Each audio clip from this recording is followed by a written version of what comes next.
শুধু ২০২২ সালেই জ্বালানি খাত থেকে ৩৫,০০০ কোটি টাকা লুটপাট হয়েছে, এমন কথা উঠে এসেছে কনজিউমার্স অ্যাসোসিয়েশন ক্যাবের রিপোর্টে। আজ রিপোর্টার্স ইউনিটিতে ক্যাব আয়োজিত সংবাদ সম্মেলনে এই রিপোর্ট প্রকাশ করা হয়। এ সময় জ্বালানি খাত সংস্কারে ১১ দফা দাবিও তুলে ধরা হয়। তার মধ্যে অন্যতম হল সংকট মোকাবেলা করতে ৩ বছরের মধ্যে জ্বালানি মূল্যহার বৃদ্ধি করা যাবে না।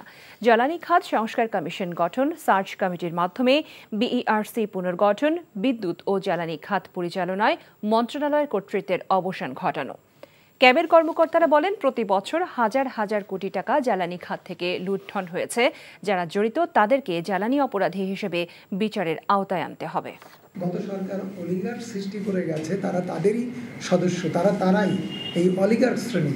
তাদেরকে আমরা আমাদের দাবিতে সমস্ত জায়গা থেকে বাদ দিয়ে নতুন পরীক্ষিত লোকজনদেরকে বসাতে বলেছি। তার মানে আমাদের সরকার পরিবর্তন হওয়াতে সব সমাধান হয়ে গেছে তা না।